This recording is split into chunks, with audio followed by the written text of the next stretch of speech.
বিসমিল্লাহির রহমানির রহিম। হে সমস্ত জগতবাসী, আশা করছি ভালো আছেন। আর যেভাবে আছেন, যেভাবে আল্লাহ রেখেছেন সেভাবেই ভালো আছেন, আলহামদুলিল্লাহ। তো আজকের এই প্রসঙ্গে আলোচনা করব যে আল্লাহ আপনার উপরে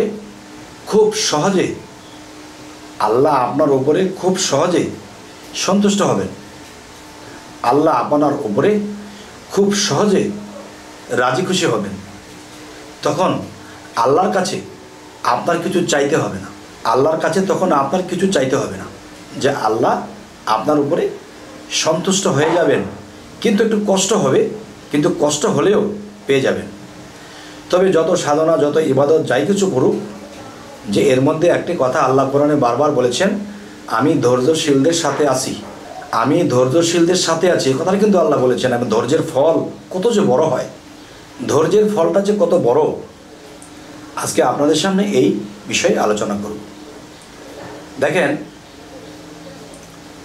ধৈর্যের ফলটা কত বড়। তবে আরও একটি কথা মনে রাখতে হবে, আজকের আলোচনাটি হবে ত্যাগ সম্পর্কে।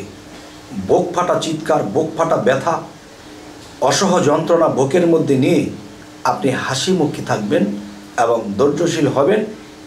এবং কি কি বিষয় দেখেন, আপনাকে আল্লাহ অনেক সম্পদ দিয়েছে। সম্পদের হিসাব কিতাব করতে করতে আল্লাহর ইবাদত, স্মরণ কোনো কিছুই হয় না। তখন হঠাৎ করে জায়গায় জায়গায় আপনি সম্পদের মার খেয়ে গেলেন। কিন্তু দেখেন, এই পৃথিবীতে যা কিছু আছে কিছুই কিন্তু আপনার নয়, সবই কিন্তু তার।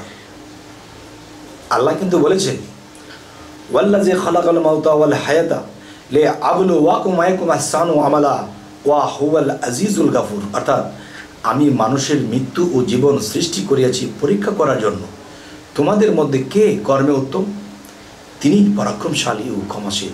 যে পরীক্ষার জন্যই কিন্তু এই জগৎটা। তাই আমি বলবো, সম্পদ হারিয়ে ফেলেছেন, বলবেন আলহামদুলিল্লাহ। সম্পদ এসে গেছে, আলহামদুলিল্লাহ, মুখে হাসি। অনেক কিছু আপনি হারিয়ে ফেলেছেন, সম্মান হারিয়ে ফেলেছেন, আলহামদুলিল্লাহ। আপনি আল্লাহর ইবাদত করেন আর আপনার দিন দিন আপনার নিচের দিকে যাচ্ছেন, আলহামদুলিল্লাহ। এই কথাটা বলবেন, হাসি মুখে থাকবেন। যত অপদস্থ হন, যত খারাপ অবস্থায় হন, মুখে হাসি, বুকে যন্ত্রণা, মুখে হাসি। তখনই আল্লাহ দেখবে, দেখো আমি তাকে যেখান দিয়ে পরীক্ষা করেছি সেখান দিয়ে সে উত্তীর্ণ। সে আমার কাজ করে, সাধনা করে, ইবাদত করে, আমি তাকে কষ্টে ফেলে দিয়েছি। আমি তাকে কত পরীক্ষা করেছি, সমস্ত পরীক্ষায় তার বুকের মধ্যে চিৎকার থাকলেও মুখে প্রকাশ করে না, কিন্তু হাসি মুখে থাকে। এরকমভাবে আপনি একটানা 12 বছর থাকেন। এমনকি আল্লাহ আপনাকে 6 বছরে 6 মাসে আপনাকে অনেক উচ্চস্তরে তুলে দেবে। আল্লাহ সন্তুষ্ট হয়ে যাবে। আল্লাহ সমস্ত ফেরেশতাদেরকে ডেকে বলবে, দেখো তোমরা আদম বানাইতে না করেছিলে, দেখো এই ব্যক্তিটি কত ধৈর্য আর কত আমার জন্যে সে সব কিছু ত্যাগ করেছে, কিন্তু কখনো সে মুখে হাসি বাদে চলেনি।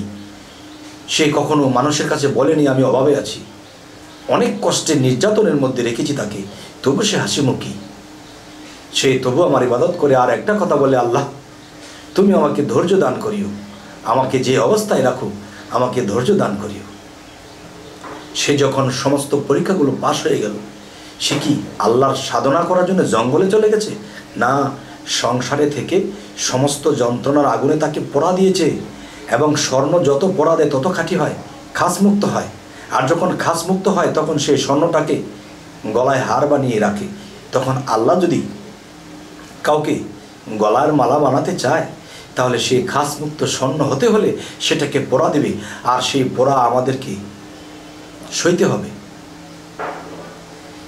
আজকে এতটুকুই বললাম, বেশি একটা বললাম না। এতটুকুই যদি কেউ মানতে পারে, নিজে অসুবিধায় ভোগে কিন্তু মানুষের উপকারের জন্য সে ঘুরে, বাবা তোমার কি সমস্যা, সে মুখের কথায় সান্ত্বনা দেয়, আর না হয়তো সে অর্থ দিয়ে দেয়, আর না হয়তো সে শরীরে খেটে তাকে শ্রম দিয়ে তাকে উপকার করে।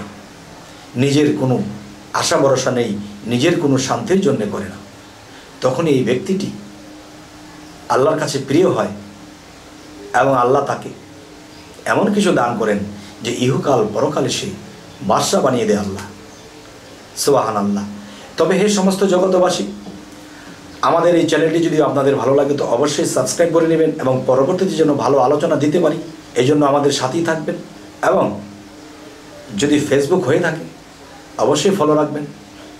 ভালো থাকবেন। আল্লাহ হাফিজ।